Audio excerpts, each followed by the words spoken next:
High والا چھپکلی، یہ مزاحیہ تحریر ہے جویریہ سعید کی، آئیے سنتے ہیں۔ ایک آپ ہی تھوڑا ہمارے خلاف ہیں، یہاں تو سارا زمانہ عاقل غیر عاقل ہمارے پیچھے لٹ لے کر پڑ گئے ہیں، باقاعدہ سازش ہو رہی ہے۔ ہماری اپنی اولاد ہماری مسیری پر ربر کی چھپکلی چھوڑ جاتی ہے، ہمارے حلق سے ان کی توقع کے عین مطابق جب چیخ برآمد ہو گئی اور وہ ہنسے تو ہم مزید بن نہ گئے۔ غصے میں دھاڑ لگائی تو میاں صاحبزادے نے ڈرنے کی اداکاری کرتے ہوئے چھپکلی کو کچھ اس طور پر اتالا کہ وہ ہمارے ہی بستر کے عین اوپر چھت پر جا چپکی۔ اس کے بعد آپ مسکین سی صورت بنا کر دیکھتے ہیں، مما اتارے کون؟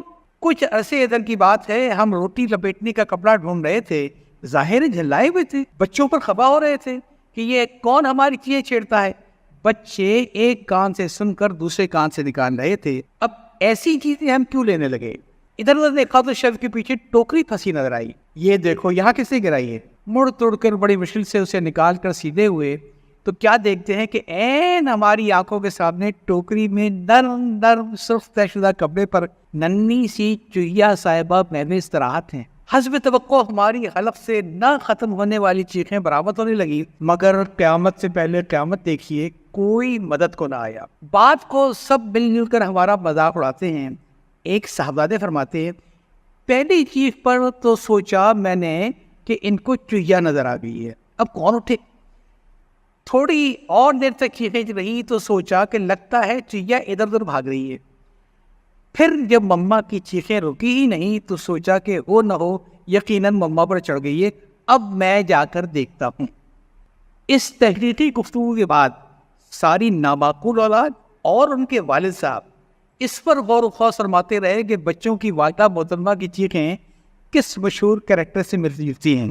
ادھر دیکھیے ان چوہیا صاحبہ کا حال یہ ہے کہ ویسے تو انہیں سارا گھرانہ ڈھونڈتا پھرتا ہے، یہ ملتی ہی نہیں ہے، اور جہاں ہمیں لاؤنج میں تنہا پایا اور دوڑ کر ہماری طرف یوں آئیں گی گویا معائقے کا ارادہ ہے۔ ہم نے حیران اور شردر ہو کر پوچھا، گویا بیوی اب آپ بھی ہمیں چھیڑا کریں گی؟ ایک روز کیا ہوا کہ بچوں سے چھپ کر کوک پینے کی کوشش کر رہے تھے، سوڈا کی بوتل کو غلطی سے ہلایا تو ساری کی ساری کوک فوارے کی طرح نکل کر یوں باہر آئی کہ ادھر ادھر سب جگہ پھیل گئی۔ ہم جو سارا کام کر کے فارغ بیٹھے تھے، جان ہی جل گئی۔ ایک تو صفائی کرنا پڑے گی، دوسرے اولاد کو باتیں بنانے کا موقع ملے گا۔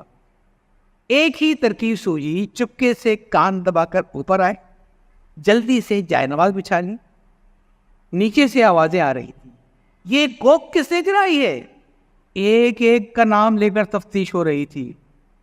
ہم نے صاف سنا کہ مما مما کہہ کر ہمارا نام بھی ملزمین کی فہرست پہ آیا۔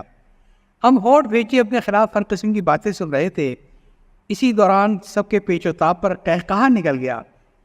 صاحب کو پکارا، مما مما تو پر نماز پڑھی تھی، اب ہنسی کیوں آ رہی ہے؟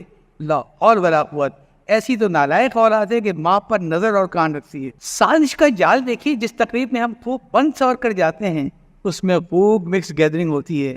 ہمیں برقع چڑھائے رکھنا پڑتا ہے، جہاں سوچتے ہیں چھوڑو کون سا برقع اترے گا، وہاں پردے کا ایسا سخت انتظام اور خواتین کا ذوق و شوق نظر آتا ہے کہ 7 پردوں میں چھپی خواتین بھی 16 سنگار کے بال بکھرائے کر رہی ہوتی ہیں، اور ہم سے اصرار ہوتا ہے، ارے یہاں کون ہے، ابایا اتاریے نا، اب ایسا بھی کیا پردہ۔ اب ہم دنیا سے بے رغبتی اور سادگی پر تقریر تیار نہ کریں تو اور کیا کریں؟ ارے صاحب، ہماری تو ساری کائنات دشمن بھی پھرتی ہے، ہوا ہے تو ہمارے ساتھ اٹکیلیاں کرتی پھرتی ہے، ہمارے ڈپٹنے کا کوئی اثر نہیں لیتی، بارش ہے جو سب کے لیے رحمت اور خوشی ہے، ہمیں بھگو کر گیلا کر دیتی ہے۔ جب ایک سڑک پر ٹریفک جام دیکھ کر گاڑی دوسری سڑک پر دوڑے ہیں، وہاں باقاعدہ تعمیراتی کام شروع ہو جاتا ہے۔ ابھی کل ہی کی بات ہے، 2 مرتبہ ہمارے کوئی کافی کی قیمت ادا کر چکے تھے، اس مرتبہ ہم نے پہلے ہی کہہ دیا کہ آج ہم قیمت ادا کریں گے۔ کیش رجسٹر پر پہنچے تو وارڈ میں ہاتھ ڈالا، معلوم ہوا کہ کارڈ تو انہیں دیا تھا، واپس نہیں لیا۔ کارڈ لیس پیمنٹ کے لیے فون ڈھونڈا، پتہ چلا فون تو آفس میں ڈیسک پر چھوڑ آئے ہیں۔ ہم کھسیا کر ہنسنے لگے اور وہ لطف لے کر، یہ بھی بھلا کوئی بات نہیں۔ تحریر جویریہ سعید۔